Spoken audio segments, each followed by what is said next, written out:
जय हिंद प्यारे बच्चों, मैं डॉक्टर उमा पांडे स्वागत करती हूँ आपका इंस्टा संस्कृत में। इंस्टा संस्कृत जहाँ आपको मिलता है कक्षा 4 से लेकर 12 तक के व्याकरण बिंदुओं और पाठ्य पुस्तकों की सरल व्याख्या। आज हम करने वाले हैं कक्षा 8 पाठ्य पुस्तक रुचिरा का पाठ 2। क्या नाम है पाठ का? बिलस्य वाणी न कदापि में श्रुता। इसके अभ्यास प्रश्न, इसकी व्याख्या हम पहले कर चुके हैं। आशा है आपने उसको अच्छे से पढ़ लिया होगा, समझ लिया होगा। और अब चलते हैं हम अभ्यास प्रश्नों की तरफ। ठीक है, तो आइए देखते हैं पहला प्रश्न क्या कहता है। उच्चारणम कुरुत, कहते हैं उच्चारण कीजिए। बहुत आवश्यक प्रश्न है ये।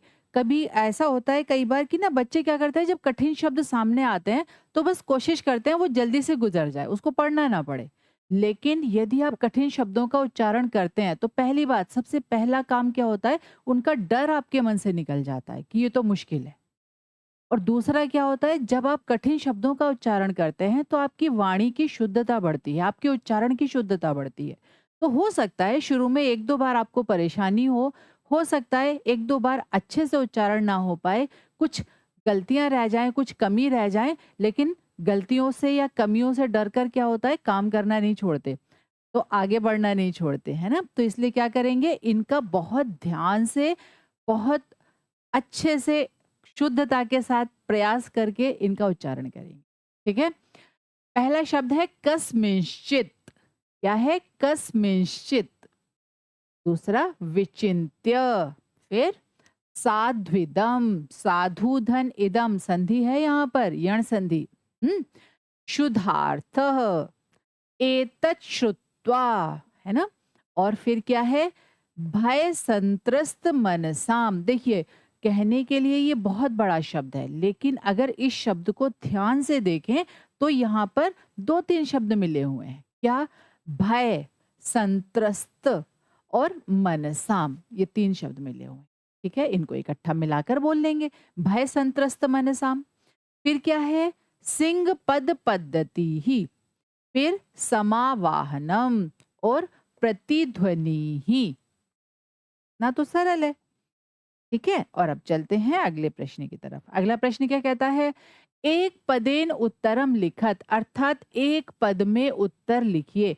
इन प्रश्नों के उत्तर हमें सिर्फ और सिर्फ एक पद, मतलब एक शब्द में ही देना है। ठीक है, तो पहला प्रश्न क्या है, सिंहस्य नाम किम। शेर का नाम क्या था? हम्म, खरन खरह, खरन खरह। ठीक है, गुहाया स्वामी का आसित। गुहा का स्वामी कौन था? गुफा का स्वामी कौन था? कौन था? दधी पुच्छ। दधी पुच्छ नाम का श्रृगाल था ना, गीदड़। सिंह कस्मिन समये गुहाया समीपे आगतः।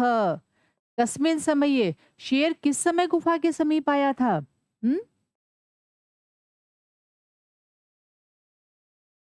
सूर्यास्त समये। देखिए, ये विशेषता सिर्फ संस्कृत भाषा में है कि हम एक पद, एक शब्द लिखकर भी पूरे वाक्य की बात कह सकते हैं। सूर्यास्त समये, जब सूर्य अस्त होने वाला था उस समय। और कहने के लिए क्या है, एक पद। ठीक है, हस्तपादादिकाः क्रियाः केशाम न प्रवर्तन्ते। कहते हैं हस्तपादादिका जो क्रियाएं होती हैं, हाथ और पैरों आदि की जो क्रियाएं होती हैं, केशाम न प्रवर्तन्ते, किनकी प्रवर्त नहीं होती, किनकी नहीं चलती हैं ठीक से। हम्म,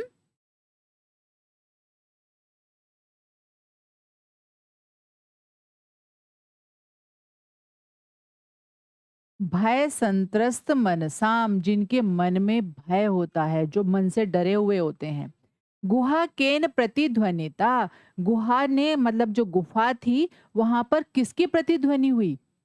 जो गुफा के अंदर किसी की ध्वनि की प्रतिध्वनि, मतलब पहले किसी की आवाज आई और फिर उसकी प्रतिध्वनि हुई, तो किसकी थी वो?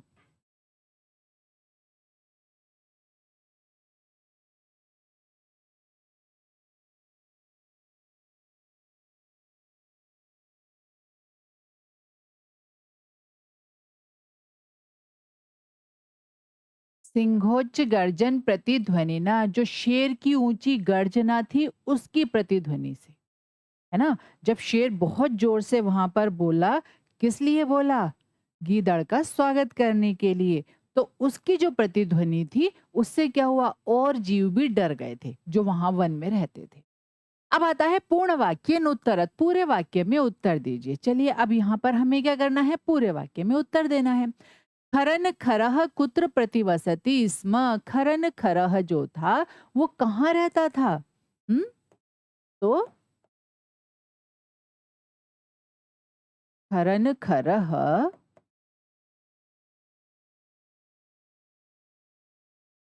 कस्मिंश्चित् वने प्रतिवसति स्म। ठीक है, खरन खरह किसी वन में रहता था। महतीम गुहाम दृष्ट्वा सिंह किम अचिंतयत, बहुत बड़ी गुफा को देखकर शेर ने क्या सोचा? तो क्या होगा इसका उत्तर? महतीम गुहाम दृष्ट्वा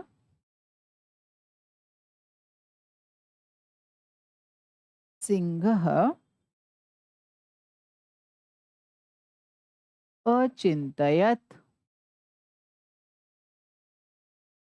नूनम अस्याम गुहायाम रात्रौ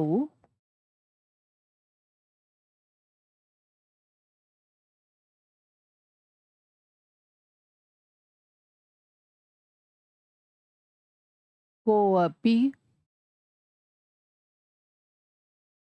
जीवः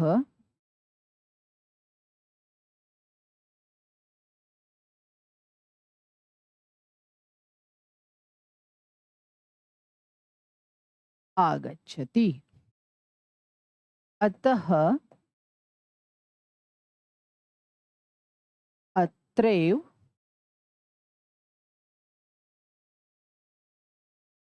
निगूढ़ो भूत्वा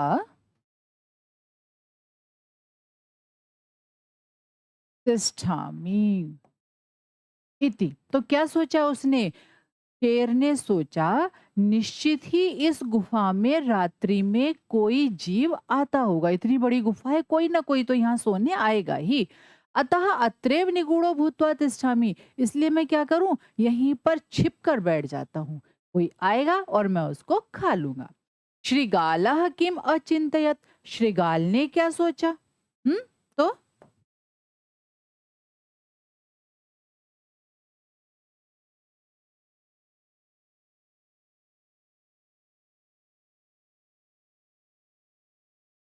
श्रीगालः अचिंतयत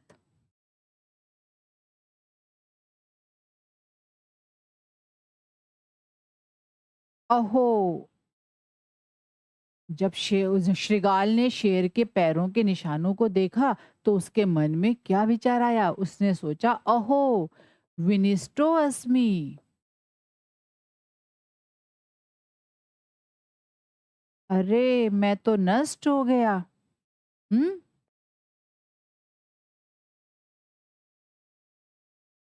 नूनम अस्याम गुहायाम सिंहः अस्ति, निश्चित रूप से यहाँ पर कोई शेर है।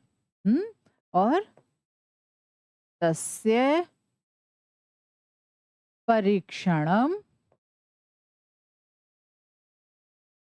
करणीयम, उसका परीक्षण करना चाहिए। निश्चित रूप से यहाँ पर कोई शेर है। क्यों? क्योंकि उसने पैरों के निशानों को देखा, जो गुफा के अंदर तो जा रहे थे लेकिन बाहर नहीं आ रहे थे। ठीक है, अब चलते हैं। श्रृगालः कुत्र पलायितः, अगला प्रश्न क्या कहता है? कहता है श्रृगालः कुत्र पलायितः, श्रृगाल जो था वो कहाँ चला गया?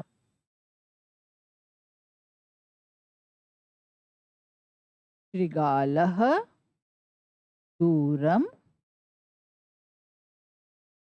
पलायितः, गुहा समीपम आगत्य श्रृगालः किम पश्यति, गुफा के समीप आकर श्रृगाल क्या देखता है? क्या दिखाई दिया उसको? हम्म,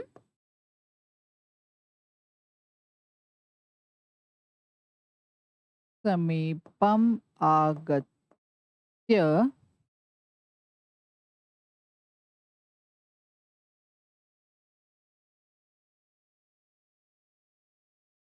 शृगालः पश्यति यत् सिंहपद पद्धतिः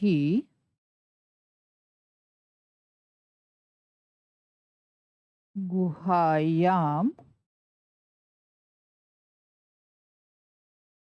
प्रविष्टा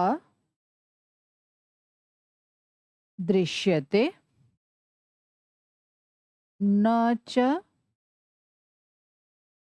बहिरागता। गुफा के समीप आकर शेर देखता है कि शेर के पैरों के जो निशान हैं वो गुफा में प्रविष्ट होते हुए तो दिखाई देते हैं, अंदर जाते हुए तो दिखाई देते हैं, किंतु बाहर आते हुए नहीं दिखाई देते। आगे क्या है? कह शोभते, कौन सुशोभित होते हैं? तो क्या होगा? यह अनागतम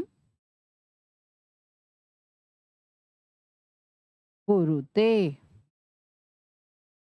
सह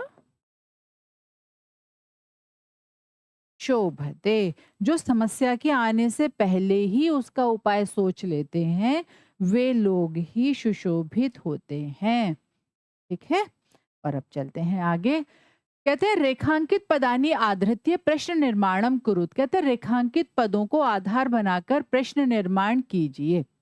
तो देखिए प्रश्न निर्माण यहाँ पर हम क्या करेंगे कि ये जो हमारे रेखांकित पद हैं इनमें जो विभक्ति, जो वचन, जो लिंग यहाँ पर होगा वही विभक्ति वही वचन हम किम शब्द का यहाँ पर प्रयोग करेंगे। और यदि कोई स्थान या समय से संबंधित कोई प्रश्न है तो वहां पर कदा या कुत्र का हम प्रयोग करेंगे। इससे संबंधित प्रश्न निर्माण से संबंधित एक वीडियो आपके लिए विशेष रूप से बनाई गई है जिसका डिस्क्रिप्शन में लिंक दिया गया है। उसको आप ध्यान से पढ़कर समझकर प्रश्न निर्माण कैसे किया जाता है ये सीख सकते हैं। ठीक है, आइए अब इस प्रश्न को हल करते हैं। क्षुधार्तः सिंहः कुत्रापि आहारम न प्राप्तवान। तो क्षुधार्तः, अब इसकी जगह पर क्या आ जाएगा? देखिए क्षुधार्तः सिंहः शेर का विशेषण है। क्षुधार्तः भूखा शेर। तो कैसा था शेर? भूखा था। तो क्या होगा? कीदृशः, कैसा। देखिए कैसे के लिए हम प्रयोग करते हैं कीदृशः। और यदि हमें यहाँ पर इसकी जगह पर किसी और, यहाँ पर कोई और शेर होता या शेर का नाम होता तब हम यहाँ पर किम शब्द के रूप का प्रयोग करते। ठीक है, आइए। दधि पुच्छः नाम श्रृगालः गुहायाः स्वामी आसीत्। अब देखिए दधि पुच्छः नाम श्रृगालः गुहायाः स्वामी आसीत्। दधि पुच्छ नाम का जो श्रृगाल था वो गुफा का स्वामी था। तो किस नाम का श्रृगाल था? किस नाम का था? तो यहाँ पर क्या आएगा? किम नाम श्रृगालः गुहाया स्वामी आसीत्। क्या नाम था श्रृगाल का जो गुफा का स्वामी था? ठीक है, तो यहाँ पर हमने किम का प्रयोग किया। एषा गुहा स्वामिनः सदा आवाहनम करोति। तो यह जो गुफा है ये स्वामी का हमेशा आवाहन करती है। किसका आवाहन करती है? स्वामी का। तो षष्ठी विभक्ति एक वचन। तो यहाँ पर हम क्या करेंगे? कस्य। एषा गुहा कस्य सदा आवाहनम करोति। बन गया प्रश्न हमारा। ठीक है, भय संत्रस्त मनसाम हस्तपादादिकाः क्रियाः न प्रवर्तन्ते। कहते हैं भय संत्रस्त मन वालों के, जिनके मन में भय है, ऐसे लोगों के हाथ और पैरों से संबंधित जो क्रियाएं होती हैं वो प्रवर्तित नहीं होती, मतलब वो ठीक तरह से नहीं होती। तो हस्तपादादिकाः इसके स्थान पर क्या आ जाएगा? कीदृशाः, कैसी क्रियाएं। क्रिया का विशेषण है ये, है ना। तो कैसी क्रियाएं? हस्तपादादिका, जो हाथ और पैरों से संबंधित क्रियाएं हैं। ठीक है, यहाँ पर हस्तपादादिका के स्थान पर कीदृशाः और बन गया हमारा प्रश्न। बाकी का सारा ऐसे के ऐसा ही आए। ठीक है। आवाहनेन श्रृगालः बिले प्रविश्य सिंहस्य भोज्यम भविष्यति। आवाहनेन आवाहन करने से श्रृगालः जो गीदड़ है बिले प्रविश्य बिल में प्रवेश करके शेर का भोजन हो जाएगा। ये है इसका अर्थ। बिले यहाँ पर क्या है, स्थान के बारे में बात की गई है। बिल मतलब या फिर गुफा, है ना। तो यहाँ पर स्थान से संबंधित जो प्रश्न हम बनाते हैं वहां पर हम क्या प्रयोग कर लेते हैं, कुत्र, है ना। तो आवाहनेन श्रृगालः कुत्र प्रविश्य सिंहस्य भोजनम भविष्यति, ये बन गया हमारा प्रश्न। आपको क्या करना है, बस रेखांकित शब्दों के स्थान पर लिखे गए इन शब्दों को रखकर पूरे वाक्य को ऐसे ही उतारना है और आपका प्रश्न निर्माण की क्रिया पूरी हो जाएगी। ठीक है। और अब चलते हैं अगले प्रश्न की तरफ। घटनाक्रमानुसारम वाक्यानि लिखत, कहते हैं घटनाक्रम के अनुसार वाक्यों को लिखिए। अब कहानी आप पढ़ चुके हैं, पाठ आप पढ़ चुके हैं, समझ चुके हैं, तो आइए जरा घटनाक्रम के अनुसार इनको भी लिख लेते हैं। तो सबसे पहले क्या था, परिभ्रमण सिंह शुधार तो जाता, एक शेर था इधर उधर घूम रहा था और घूमते घूमते उसको भूख लगी। ठीक है। फिर क्या होगा, सिंह एकाम महतीम गुफाम अपश्यत, फिर क्या हुआ, शेर ने एक बड़ी सी गुफा को देखा। गुहाया स्वामी दधिपुच्छ नाम श्रृगाल समागच्छत, फिर क्या हुआ, गुफा का जो स्वामी था दधिपुच्छ नाम का श्रृगाल वह आया। शेर उसके अंदर छिप गया और फिर क्या हुआ, थोड़ी देर बाद जो उसका स्वामी था वो वहां पर आया। आने के बाद उसने पैरों के निशानों को देखा। गुहायाम कोअपि अस्ति इति श्रृगालस्य विचार, तो यहाँ पर क्या हो जाएगा, ये चौथा नंबर आ गया हमारा। गुफा में कोई है ऐसा श्रृगाल ने सोचा, अपने मन में विचार किया। दूरस्थ श्रृगालः रवम कर्तुम आरब्ध, दूर रहकर उसने क्या किया, इसका परीक्षण करना शुरू किया, जोर जोर से बोलना शुरू किया। श्री सिंह श्रृगालस्य आवाहनम अकरोत, और जब गीदड़ ने एक उसका परीक्षण करने के लिए एक युक्ति सोची और शेर उस युक्ति में फंस गया, उस चाल में फंस गया और शेर ने श्रृगाल का आवाहन कर दिया। किसकी तरफ से, गुफा की तरफ से। गुफा कभी बोलती है, नहीं बोलती, लेकिन जो शेर था वो उसके भुलावे में, उसके चक्कर में आ गया। दूरम पलायमानः श्रृगालः शोकम श्लोकम अपठत, फिर क्या हुआ, जैसे ही उसने शेर की आवाज को सुनी और वो वहां से भाग गया अपनी जान को बचाकर, एक श्लोक को कहता हुआ। तो ये था हमारा घटनाक्रम। और अब आ जाता है प्रश्न नंबर 6। यथा निर्देशम उत्तरत, कहते हैं निर्देश के अनुसार उत्तर दीजिए। चलिए देख लेते हैं क्या निर्देश है। एकाम महतीम गुहाम दृष्ट्वा सह अचिंतयत, अस्मिन् वाक्ये कति विशेषण पदानि संख्यया सह पदानि अपि लिखत, कहते हैं एक बहुत बड़ी गुफा को देखकर उसने सोचा। अब कहते हैं इस वाक्य में कितने विशेषण पद हैं, संख्या के साथ पद भी लिखिए। तो कितने हैं, देखिए गुफा के यहाँ पर दो विशेषण हैं, एक एकम और दूसरा महतीम। लेते हैं भाई, एक तो हो गया एकाम और दूसरा क्या हो गया हमारा, महतीम। तो हमने क्या किया, हमने संख्या भी लिखी और उसके पद भी लिख दिए। तद अहम अस्य आवाहनम करोमि, अत्र अहम इति पदम कस्मै प्रयुक्तम, तद अहम इसलिए मैं इसका आवाहन करता हूँ। यहाँ पर अहम जो पद है ये किसके लिए प्रयोग किया गया है, आवाहन किसने किया था, हम्म शेर ने किया था ना। सिंघाय शेर ने किया था आवाहन, किसका, श्रृगाल का। किसकी तरफ से, गुफा की तरफ से। यदि त्वम माम न आवाहयसी अस्मिन वाक्ये कर्तृपदम किम, कहते हैं इस वाक्य में कर्ता कौन है, आवाहयसी। देखिए क्रिया मध्यम पुरुष एक वचन की है, इसका मतलब जो हमारा कर्ता है वो भी मध्यम पुरुष एक वचन का होना चाहिए। तो क्या होगा कर्ता, त्वम। ठीक है। सिंह पद पद्धति ही गुहायाम प्रविष्टा दृश्यते, शेर के पैरों के जो निशान हैं वो गुफा में प्रवेश होते हुए दिखाई देते हैं। अस्मिन वाक्य क्रियापदम किम, क्रियापद क्या है यहाँ पर,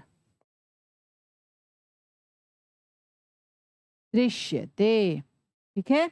वने अत्र संस्थस्य समागता जरा, कहते मुझे इस वन में रहते हुए बुढ़ापा आ गया है। अब प्रश्न क्या है, अस्मिन वाक्य अव्यय पदम किम, इस वाक्य में अव्यय पद क्या है, वने अत्र, क्या है यहाँ पर अव्यय पद, अत्र। ठीक है, ये हुआ हमारा प्रश्न नंबर 6। और अब चलते हैं अगले प्रश्न की तरफ। अगला प्रश्न क्या है हमारा, अगला प्रश्न कहता है मंजूषाता अव्यय पदानि चित्वा रिक्त स्थानानि पूरयत, मंजूषा से अव्यय पदों को चुनकर रिक्त स्थानों को पूरा कीजिए। अव्यय पद क्या होते हैं, अव्यय पद वे पद होते हैं जो किसी भी विभक्ति, वचन, लिंग और काल इनके अनुसार नहीं बदलते, एक ही जैसे हर जगह पर प्रयोग होते हैं। ठीक है, आइए पहले इनके अर्थ को समझ लेते हैं। नीचैहि माने नीचे, तदा माने तब, कश्चन माने कोई, परम माने परम, यदि माने यदि, सहसा माने अचानक, तरही माने तो, यदा माने जब, च माने और, दूरे माने दूर। ठीक है, अब आ जाते हैं एकस्मिन वने, एक वन में, फिर क्या है, व्याधः जलम विस्तीर्य स्थितः। अब यहाँ पर रिक्त स्थान में देखते हैं क्या होगा, एकस्मिन वने कश्चन व्याधः, एक वन में कोई एक शिकारी था, उसने क्या किया, जलम जालम विस्तीर्य, जाल को फैलाकर और वो दूर जाकर बैठ गया। क्रमशः आकाशात, उसके बाद क्या हुआ, आकाश से सपरिवार कपोत राजः नीचैहि, फिर एक कबूतरों का जो राजा था वह सपरिवार वहां पर आकाश से नीचे आया। फिर यदा, जब, कपोताह तंडुलान अपश्यत, यहाँ पर आएगा यदा माने जब, जब कपोताह तंडुलान अपश्यन, जब कबूतरों ने चावलों को देखा तो क्या हुआ, तदा तेषाम लोभो जातः, तब उनका लोभ उत्पन्न हो गया। तब उनका लोभ, जब भाई कबूतरों ने देखा चावल गिरे हुए हैं बहुत सारे, बस उनके मन में आया चलो भाई कुछ खा लेते हैं। परम राजा सहमत न आसित, किंतु उनका जो राजा था वो सहमत नहीं था। जो परिवार के बाकी लोग थे वो तो उन चावलों को खाना चाहते थे, लेकिन जो राजा था वो सहमत नहीं था उस बात से कि यहाँ पर चावल गिरे हुए हैं तो जरूर कोई ना कोई बात है। तस्य युक्ति आसित, उसकी युक्ति थी, क्या उसने सोचा था, उसने सोचा था क्या, कि यदि वने कोअपि मनुष्य नास्ति, यदि वन में कोई भी मनुष्य नहीं है, कुतः तंडुलान संभव, तो चावल यहाँ पर कहाँ से आए, कोई मनुष्य होगा तभी तो चावल गिराएगा, अगर मनुष्य ही नहीं है, कोई दिखाई दे नहीं रहा है, इसका मतलब तो चावल कहाँ से आए, इसका मतलब कोई है लेकिन छिपा हुआ है। फिर क्या हुआ, तरही, तरही माने तो भी क्या हुआ, राज्य उपदेशम अस्वीकृत्य, राजा के उपदेश को अस्वीकार करके, राजा ने मना भी किया लेकिन जो परिवार के बाकी लोग थे उन्होंने उसकी बात को नहीं माना। कपोताह तंडुलान खादे तुम प्रवृत्ता, जो कबूतर थे वो चावलों को खाने में प्रवृत्त हो गए। जाले च निपतिताः, और जाल में फंस गए। अतः उक्तम, इसीलिए कहा गया है, क्या कहा गया है, सहसा विदधीत न क्रियाम, अचानक से बिना सोचे समझे हुए कोई भी कार्य नहीं करना चाहिए। ठीक है, तो ये थे हमारे अव्ययपद और हमने क्या किया, इस कहानी में आवश्यकता के अनुसार यथा स्थान इनको पूरा किया। ठीक है, आइए एक बार फिर से पुनरावृत्ति कर लेते हैं। आज हमने क्या पढ़ा, आज हमने पढ़ा कक्षा 8 का पाठ 2 बिलस्य वाणी न कदापि में श्रुता, इसके अभ्यास प्रश्न, उन अभ्यास प्रश्नों को समझा और यथा आवश्यकता उसका हमने उत्तर दिया। यदि आपको कोई समस्या है पाठ में, पाठ से संबंधित, किसी और चीज से संबंधित, व्याकरण के किसी बिंदु से संबंधित, तो कृपया कमेंट बॉक्स में जरूर लिखिएगा। आशा है आज की वीडियो आपको समझ में आई होगी। इसी तरह की सरल वीडियो के लिए जुड़े रहिए इंस्टा संस्कृत से। जय हिंद।